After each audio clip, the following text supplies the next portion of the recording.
That's what's Okay, up. I got to ask you before we get started. You're going to be doing this, but I want to know anyway. How do you pronounce the last name? Ganyo. Oh, like it looks. Gonyo. I Gonyo. was trying to. So my husband and I have different last names. And when we Oh, first okay. met, he was like, so he's like, when you die, which is really morbid, he's like, we're gonna put on your headstone, like I was here, but now I'm Ganyo. Oh, that's I'm like, awesome. that's kind of cool, yeah. That is awesome. I love that. Now I'm That is Gonyo. awesome. That is awesome. I love that. I'll never forget it now, Kelly. No, Gonyo. Now no. I'm Gonyo. Gonyo. Yep. So funny. God, my last He's name kinda is so cool. boring all of a sudden. Right? Mine too.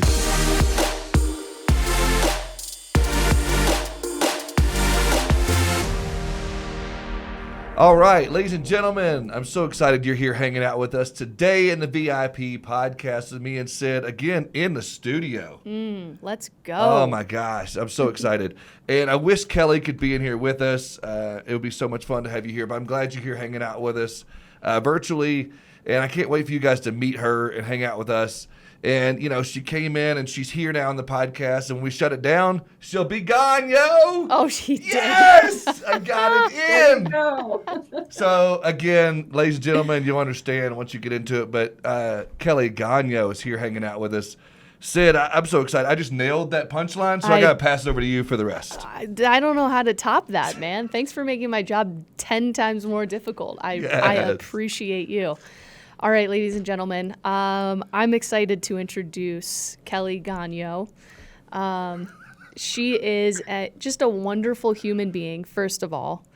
And second of all, we serve on the New York Association board together. This is how I met her. And we somehow got paired together in January, sat next to each other. I think that was probably Lisa Lounsbury's doing intentionally.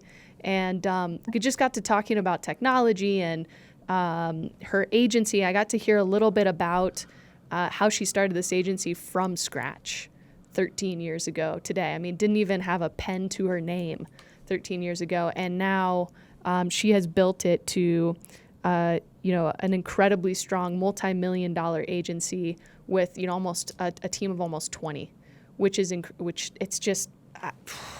mic drop Unreal. on that. We could Yes. probably end the podcast right there. 100%. So I'm excited to welcome the woman who has made the impossible possible, owner of Blue Line Insurance Agency, Kelly. How are you today? I'm good. Thanks for having me, and I'm excited to hang out. And thanks for that introduction, both of them. Sid, how you say my last name now is not as cool. That is awesome. I do have to add, not only does she have the best last name, but she also has the best hair on this podcast for sure today. Well, So yeah, and listen, the baseline is low. We realize Right. that Keith and I are not bringing the hair game today. No, but but even hers. if we had great hair, she would far surpass Yes. us. Okay. yes, and I would love to hear when you were doing blowouts before blowouts were cool, correct? Oh yes. Yes. Yes. I have always, so this does take me, like I said earlier, it does take me 10, 15 minutes to kind of do my hair with a $10 tool. But yes, I used to, when I would go shopping, which I don't really like, just go get a blowout because it would feel good. So Nice. The That sounds like de-stressor. that sounds like me. I'm like, okay, can I just find a sports store to sit at and Gonna watch? say. Yeah. Guys Yeah. have the trim, right? You Yeah, can or go the in. trim. Yeah. I can't tell you how annoyed I was. Like when I used to have long hair, I'd hear that guys would go in and they would, first of all, spend $20 on a haircut. Right. And then they go in and they get it trimmed for free. I'm like, what is this? Yep. What is it? So you know what? Women have blowouts. Yep. Rock it, baby. Awesome. Let's go. All right, let's get into some good meat here. You want to kick this off here? Yeah. Okay. So Kelly, take us back to day 0. Yes. I was going to say day 1, but no, I don't want day 1. I want day 0 of Blue Line Insurance Agency. I mean, what was going through your mind that caused you to tell yourself, you know what? Tomorrow is the day that I'm going to just start my own business. I'm going to start an insurance agency from scratch. So, oh gosh, day 0. So believe it or not, March 1st, of 2011 was the day that I opened. Wow. It just happened to be the day that I sold the policy. I wasn't really sure what day I was going to open.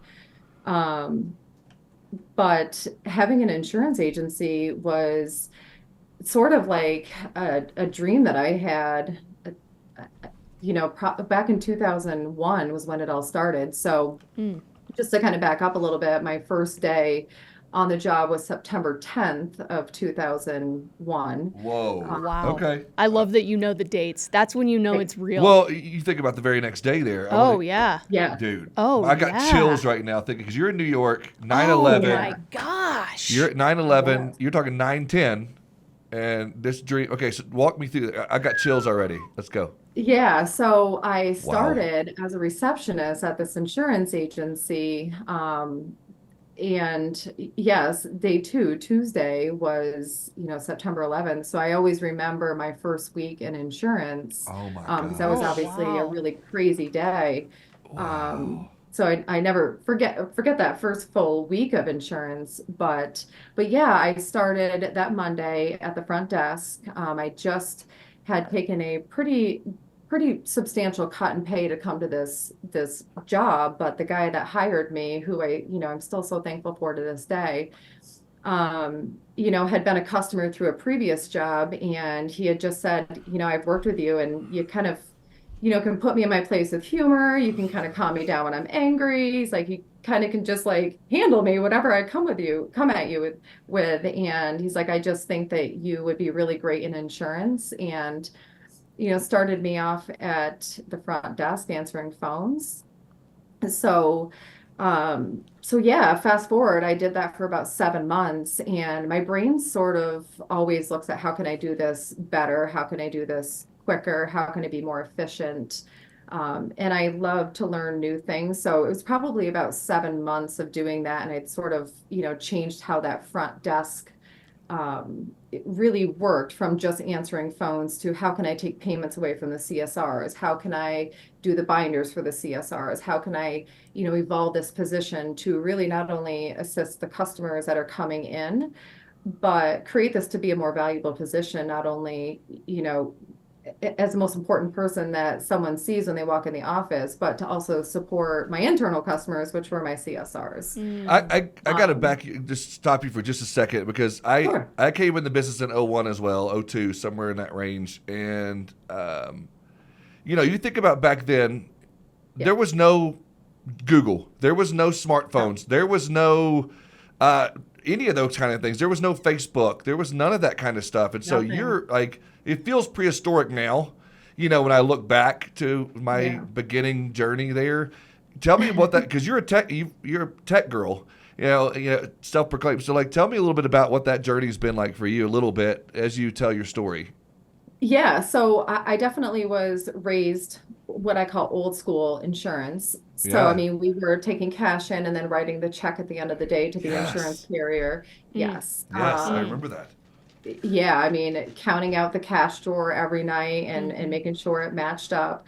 Um, the download report was like printed off this, server every day. I don't even know where that thing was, but it broke a lot. And everything was down and nothing worked. Everything was T-filing. Mhm. Receipts were handwritten on a carbon copy, like notepad. So, I mean, even like the notes in the system, we did have an agency management system, but it just wasn't as robust as they are now. And I think that was probably right when we were doing like reports, like a batch report at the end of the day. I mean, it was just very different. Um, and then as far as like how the office looked, I mean, you walked in and it was filing cabinets, it was rating manuals. I mean, it was just starting to kind of become, I guess, it wasn't trendy yet, I would say, to start using like tech. I mean, it definitely was when I was transitioning from the front desk into personal lines. I mean, I definitely pulled the manual off, the table and brought it in and Yeah. kind of figured out rates. I Mhm. certainly wasn't using PL rater to go in and, work very efficiently. And as far as like underwriting guidelines, I mean, it came with, the marketing rep dropped off, the book, and you had all the manuals in your little cabinet up above. Yes. You would pull those Yes. down and like read all of them.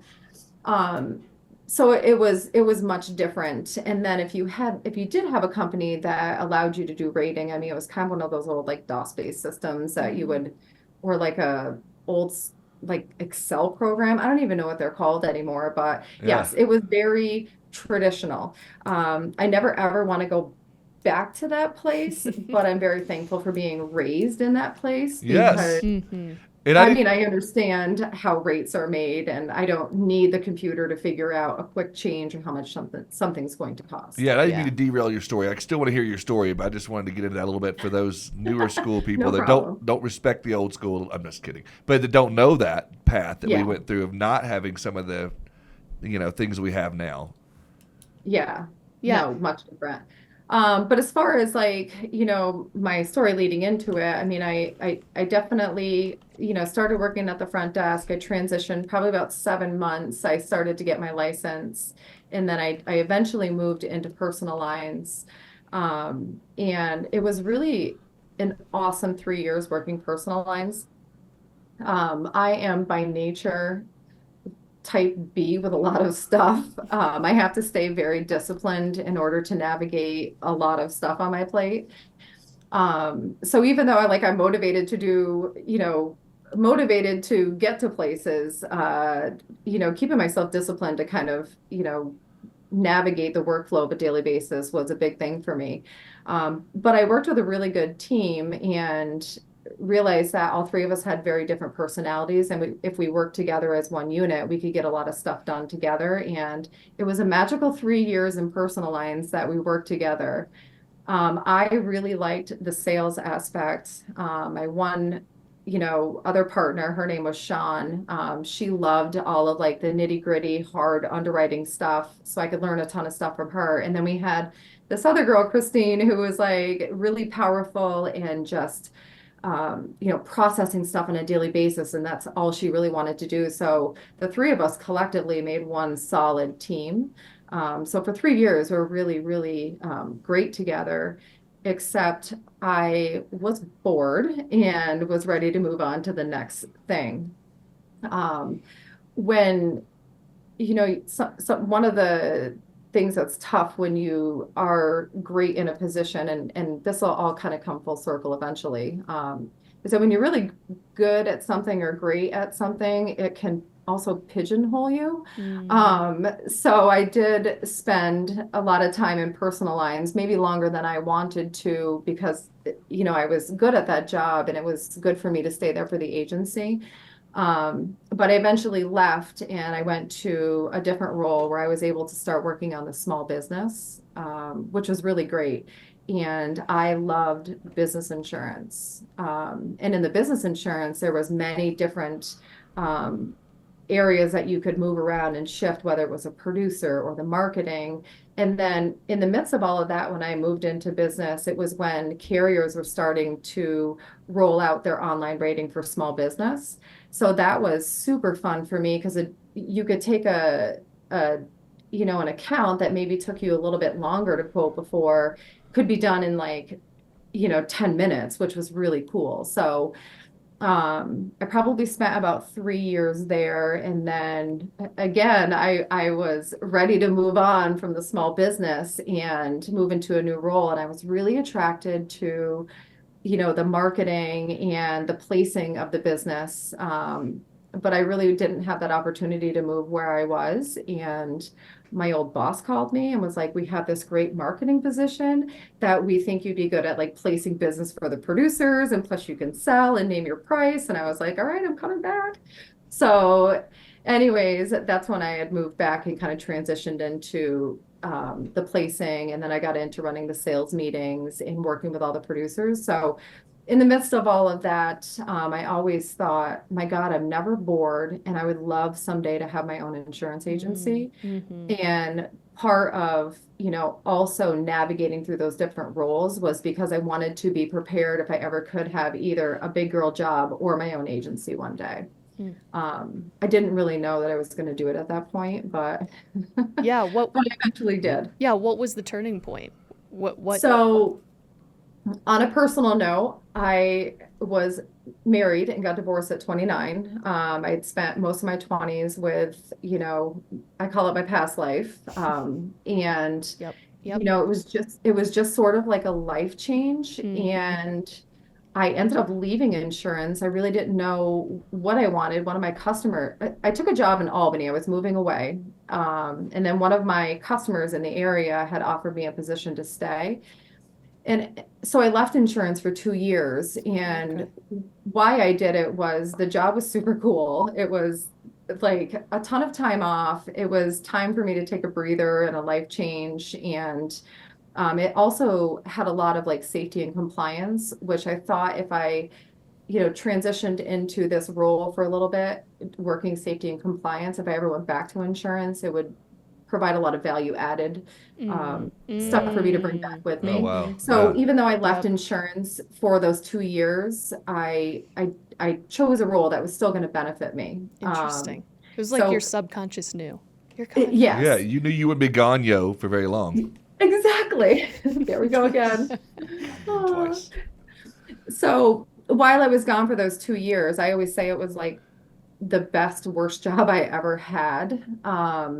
It really wasn't something I wanted to do forever, but it gave me the freedom to kind of breathe and figure some things out. And I also realized during that time that if the people I worked for could run a business, I think I can do it too. Mm, And mm-hmm.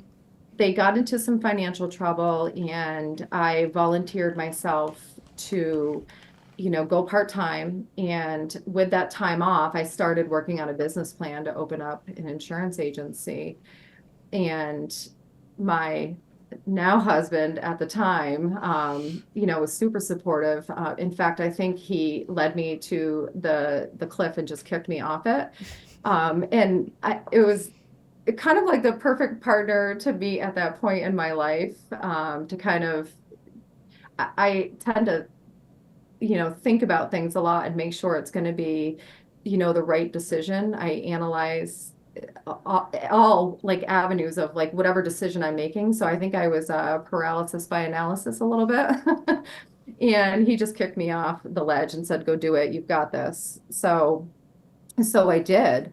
I linked up with SAN Group or SIAA. If you guys are familiar with SIAA, SAN was like the founding, starting group in the New England area.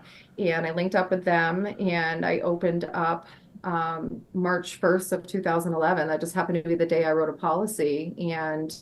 Um, and the rest is history. It never stopped from there. I had a little computer.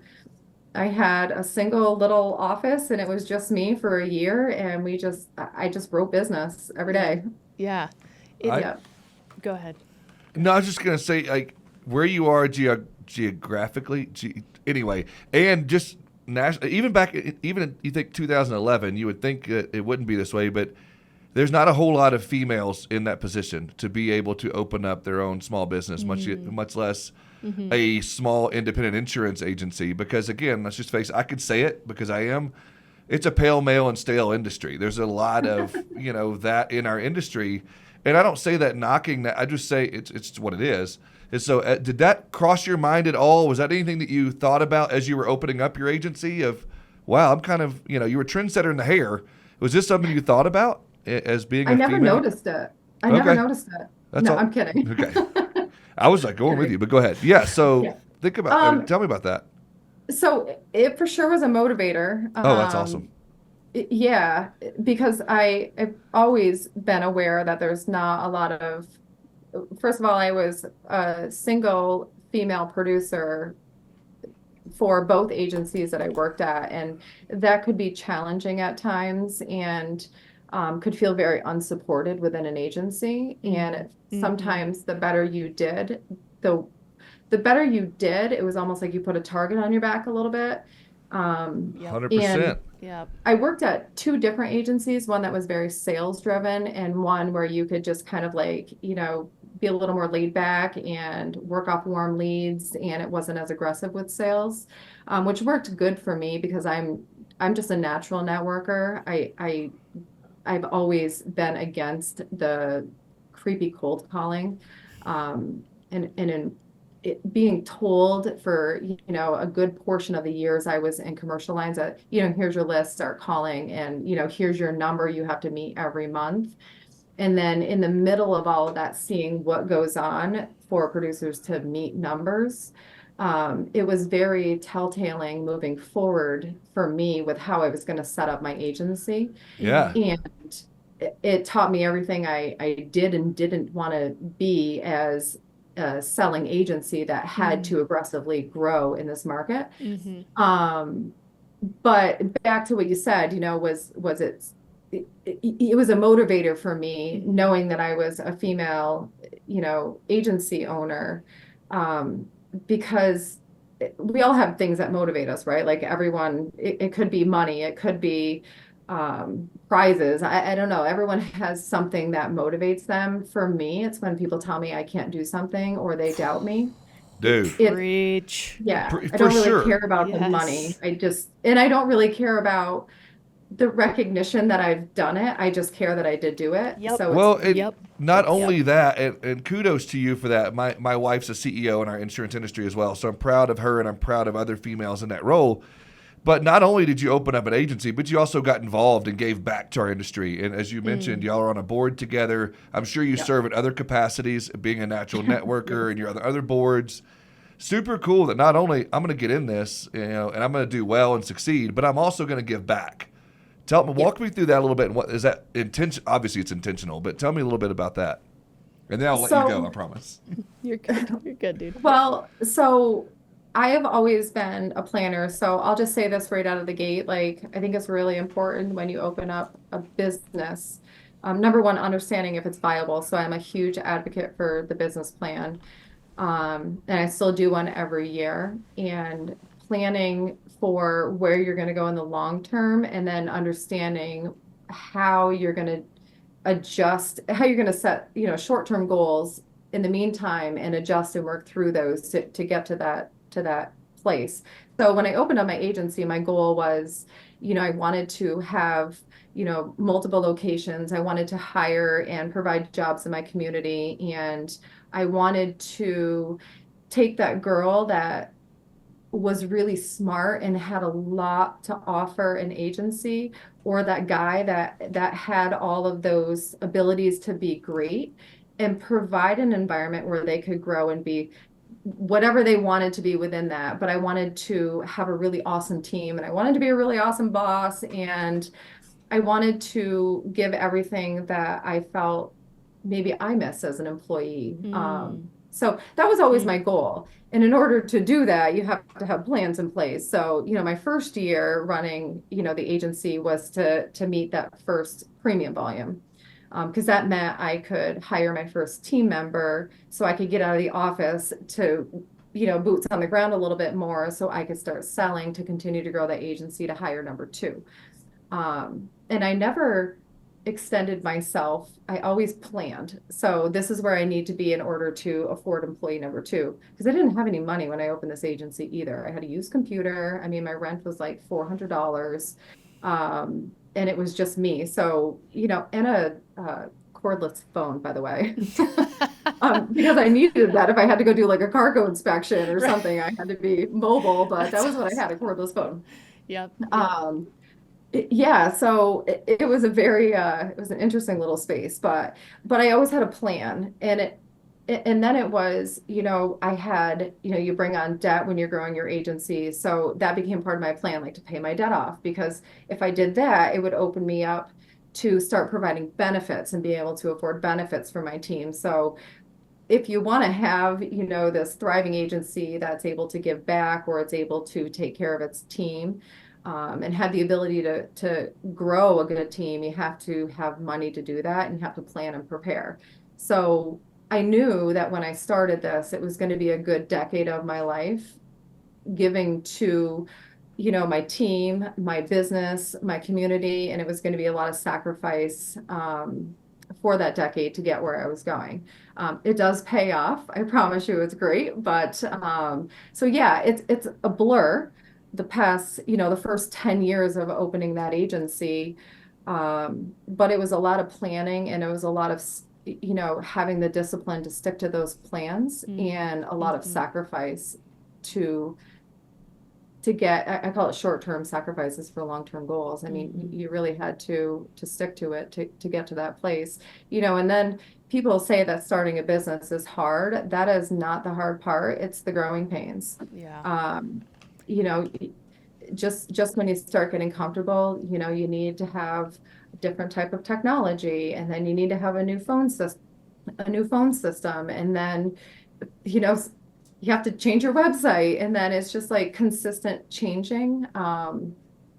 You want to grow I had to go back to personal lines to kind of grow. I always call that my foundation, to grow my personal lines foundation.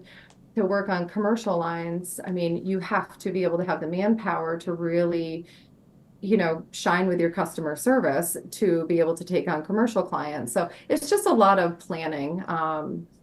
Kelly, can I dig into the growing pains real quick? Yeah, Because here's the thing. I feel like more and more now I talk to agencies who either took money up front to start the agency, or when they hit that growing pain, they sold or they took money to get through a growing pain. And it sounds like you battled a lot of these challenges organically, which is, I mean, that's like unheard of in a lot of ways. But how did you do that for agencies out there who don't want to take money? Because that comes with a lot of, you take money from somebody, they be careful, right? Yes.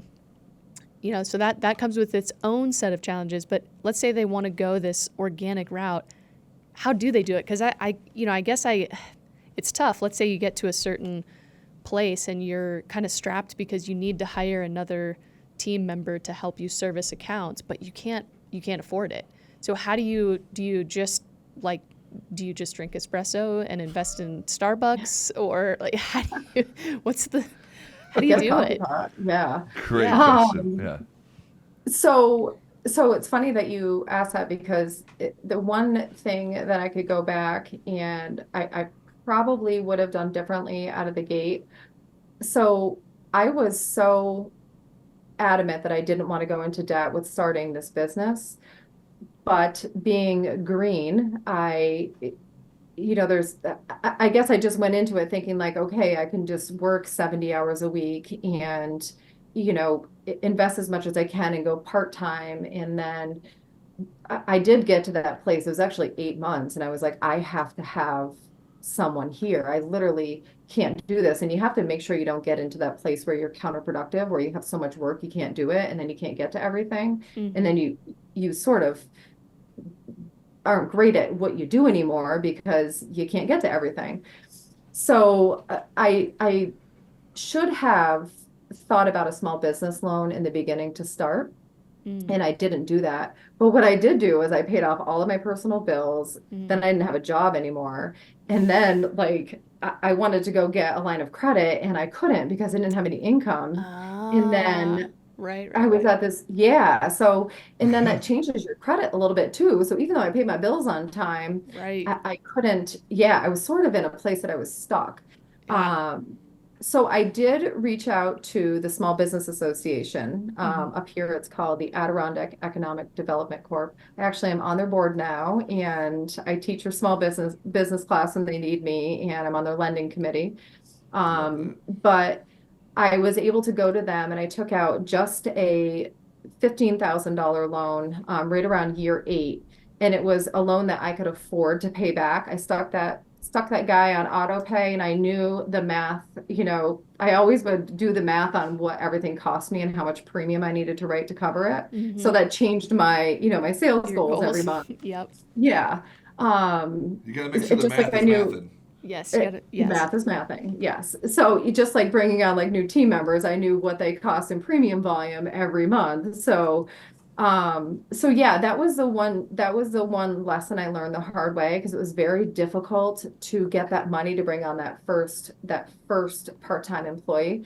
But that was when I learned the difference between good debt and bad debt. That was an investment into my business. So that was the one loan that I took out Yeah. was my $15,000 SBA loan, which just paid me back, in Dividends. folds. I mean, it was everything. I was able to hire that part-time person. I was able to get out of my office. I was able to network. I was able to donate my time if I needed to. So that really was everything. So while I was still working a lot of hours, it did allow me to free up my time by having that body there, which was great. Okay, you just dropped such a clutch phrase. Good debt versus bad debt. Could you Hmm. dig into that? Could you double click into that? Love it. You did it. Yeah, I did. I dropped double click. Um, what does that mean, good debt versus bad debt? And how would someone know whether they're actually taking on good debt? So I took out what I needed to to get I took out the amount of money I needed that didn't overextend me to help me be able to grow. I shared a car with my husband. I call this my peanut butter days. I shared a car with my husband. We lived in a tiny apartment I mean, I just moved into my house last year after 13 years. So just to kind of give you an idea, but we lived in our tiny apartment and we lived very minimal. Mm-hmm. I wasn't Good debt is when you're able to invest it in your business and it pays you back. Mm, If you are, you know, and I want to be careful how I say this, but I didn't have a fancy car or a really big house or any of those types of things because it right, wasn't important to me. So I wasn't taking right. out debt to live outside of my means or to be something that I wasn't. Mm-hmm. I was a poor business owner that was investing everything I had into my business, and that $15,000 was used for my business only. Mm, mm, Um, so I would say if you're, going out and borrowing a lot of money and you're using it for stuff that you don't need, I think that's bad debt. yeah. I only needed one part-time employee at the time. I knew that if I had that person, I could grow and be able to start putting away for that next person. I didn't need more than that. So I've never gone back to the bank for money since that one loan because I've never needed to. I Yeah. created my own rainy day fund and I created my own pocket of money to be able to buy the things that I need so I Mm-hmm. don't have to overextend myself or my business. Right. And also, there's other debts that you have to go into, when you run your business. Like maybe you need to go buy a bunch of computers now. So that's for your business and it's helping generate money for your business. So if I needed to, use Dell credit for my computers, then that's what I did because I couldn't afford to put all that money out. But I made that money back and plus some, and I got them paid off as quick as I could. And that became part of my business plan. So Mm-hmm. everything was always adjusted, and I always knew what I needed to get to the next level. Yeah, that makes total Uh, sense. That makes sense. yeah. Okay, I know we only have a few minutes left here. Let me quick pivot into technology. Yes. So, so what's your philosophy on technology? You were sharing earlier that you have a sort of unique take on whether, what types of tech you would bring in, how to bring it in, how to think about it. Can you share that with us? Yes. So I think the basic way for me to sum it up is the key to life is balance. Mm-hmm. I think too much of anything can work against you. Mm, I am, as you guys know from how I was raised in insurance, very nostalgic about what we are doing with our careers. We are still advisors. We still need to guide our clients into understanding insurance and making sure they have the right coverage in place and they have the best premiums. And that does come with a lot of human interaction. And I probably will ride that train as long as I can.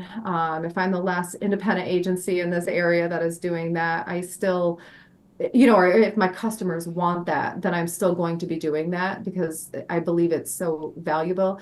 And especially now when we've gone so much with tech, Mm. we've Mm-hmm. also, it's allowed us to become, not us, but it's allowed our industry to become hands off and have a lot of freedom, behind the technology, which is great. I'm not against that by any means, but in my area, and I'm very rural, Mm-hmm. my customers still want that, so we're still Mm-hmm. available for that. So Mm-hmm. I found that technology really needs to be a blend, and there's some really great tools out there that are really awesome that I love, but I have, bought into them and tried to implement them in my office. And it, too much is just too much. I found that, I'm a Vertafore girl. So as you know, whoop, whoop.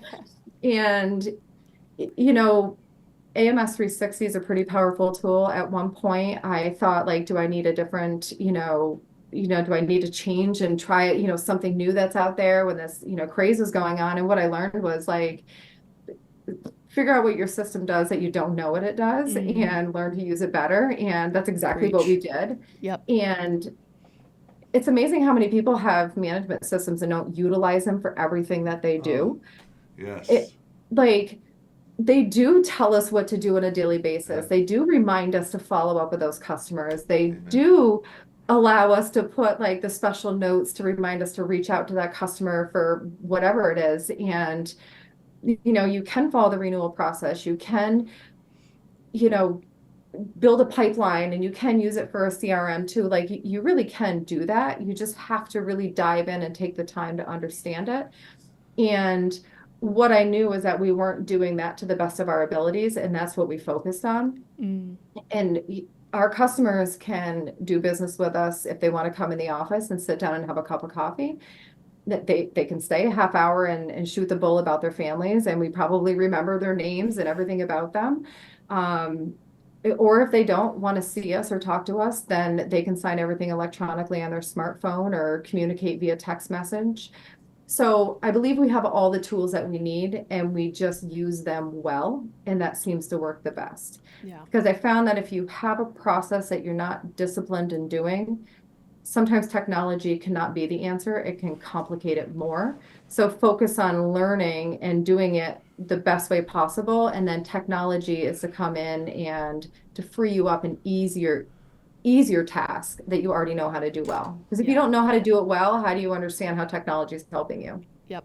Yep. That's well said. That's well said. Heath, do you have anything to Oh, add? yeah, but I'm letting you. I took over for a minute earlier, so I was letting you I get. could tell you were taking a rest there. I was because I felt bad. I felt bad. I knew you were excited about talking to Kelly Our and getting this AI out bot's there. going to tell us that Heath talked 48% of the I time. know. That's why I had to back off. I didn't want to see that stat. That's a bad stat for me. I don't want that. But I want you to. You're I'm on a good. roll. I was done. Okay, so a couple of things. When you brought up technology, you brought up. Oh gosh, I have so many places I want to go in a short amount of time. Okay. One, okay, technology. You talked about good debt, bad debt. You talked about money. You talked about this. Yeah. Shiny object syndrome's a real thing. Yeah. And a Yeah. lot of agencies that they think, oh, I got to have all of it. And you talked about too much can be too much, too little can be not enough. Like, how do you find that balance? If you could answer that quickly for me, like, what does that look like as agencies out there listening? They battle that. It's a real thing, especially you being a small town, rural area, and you built the right tech stack, it sounds like. Tell me about that a little bit. So I have 4 offices that I have to keep connected. Um, and you're right. The shiny object syndrome, or FOMO, Yes. has come into our office quickly and exited. So trial and error is definitely part of it. But when you have, multiple offices, I mean, if you just listen to what they're telling you instead of just like throwing something at them, if you understand your agency friction points, if you talk to your team and you understand what it is they need, what it is they like, what it is they dislike, and you sort of continue to keep those lines of communication open, it's easy to kind of realize how you can help your team grow, because just because I like something or I think something's cool doesn't mean the rest of my office will. So I feel like, internal communication, and as an agency owner over time, you tend to go from working in your business to working on your business. And if you think you're the smartest person in your agency, then you're not the smartest person in your agency. Your team is, they do the work every day. They are doing the heavy lifting, and they will tell you what you need. So that would be my best advice, is that if you're not in touch with your team every day or consistently to understand their friction points, then it's very difficult for you to come in and try to choose something to implement. It has to be a team effort. I literally wrote that down earlier of like, you'd probably be really good at talking about in versus on, working in your business. So I love that. Yeah. But that being said, I see we see, a lot of agency owners that kind of ramrod certain technology that they want, that they like down someone's throat, whether it's a relationship they built at a conference or they think it's the best thing ever. But like you said, your staff needs to be bought in on that as well, and you need to be in touch with that. And so that's got to be intentional for you and your 4 agencies. Is that sales meetings, is that weekly meetings, is that monthly, quarterly? Like, what does that look like? How do you communicate that? Is that through Teams or a Slack channel? What does that look like? So we all communicate all day long with our internal chat system. The way that our agency is set up, like if you are so we do an alpha split now with our personal lines, and there's someone from every office that is part of the alpha split. So it doesn't matter where you're calling. Our phone tree is set up where, everyone picks up the phone and helps out. We do have leads on the phone, but we're all connected. So we use our internal chat system to transfer calls back and forth between our offices. But we run as one solid unit. So it doesn't matter where you are geographically. You could be helping someone in someone else's, neck of the woods. A customer never knows where their person is. Plus, we all shift around different offices too. Our computers are just like plug and go. So, if I'm working here one day, I just grab my little tiny, it's like a 4x4 box, and it plugs in at any desk. We're all universal. So yeah, I mean, we all have the same system. We all can go to each other's desks and plug in and work, and we all internally chat every day. We have these really inappropriate memes and all sorts of stuff that Are you a team? Are you a team in 2024 if you don't have a Slack channel? Right. That's hilarious. Yeah, we bust each other's chops all day. This is a very open environment here. We all communicate and talk and work off each other. But our personal lines is set up as an alpha split, and then our commercial lines is set up where I don't have a traditional producer slash servicing rep, like the guy producer and the girl servicing rep. I think I might have PTSD from that a little bit. So there's 4 commercial lines, and they all have a large contractor. They all have a municipality. They all have a fire department. So they sort of equally work books of business so they can be interchangeable and help each other out. So yeah, like, I don't know if I trailed off on your original question because I get excited about how they all work, but no, I love where you went with that. I think it's great. I do have a couple other, but you you go. No, you go. I wasn't going to follow up. I was going to take us down an AI rabbit trail, so you go. Well, okay. I'm going to go while we're still talking Zoom Girl. I want to get this in. I want to make sure I earn my check on this podcast. So you said you brought up AMS, and you have AMS 360 and Agency Zoom. Again, rural area, small town, like where you're at, to have both. A lot of agencies wonder, should I have this or should I have that?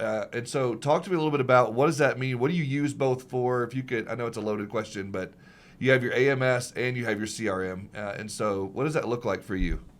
So we have our agency management system. We do not have the CRM yet. Okay. I did the PL rating. That's what it was. Yeah. My bad. PL rating. Yes, a PL rating and AMS 360, and then agency Zoom. Yeah. I want to do that Okay. Got again.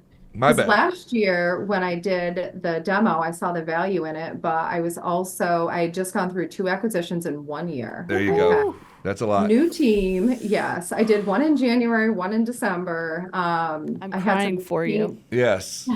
It was a long year.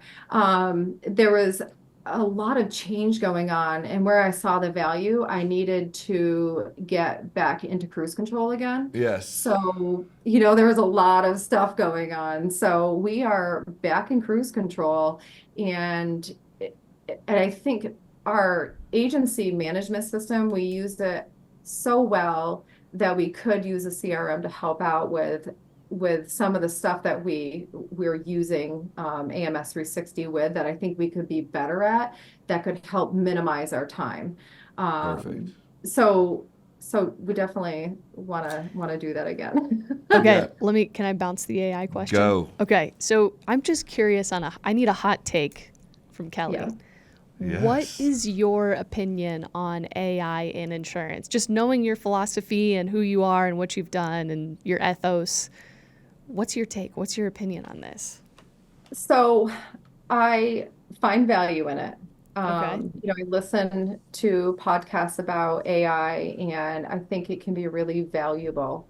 I am not against it, and I I can see where I could introduce it, but I don't know if I necessarily want to take hands off the wheel Mm, with where I'm at. So mm, I would say that the demographic of my area, and I mean, I still have people that come in and, pay cash every day. And my thought process is, you know, I'm, having, AI in my office that's answering, very general questions, mm-hmm. which a lot of times happens, with, you know, the customers on the phone on the way to the office asking the questions, and then they show up. So I guess I don't know in my area how much I'm ready to adapt to it, but I see the value of it. Mm-hmm. Um, and then as far as, I listen to what it can do in my office with helping me manage what goes on in the day to day.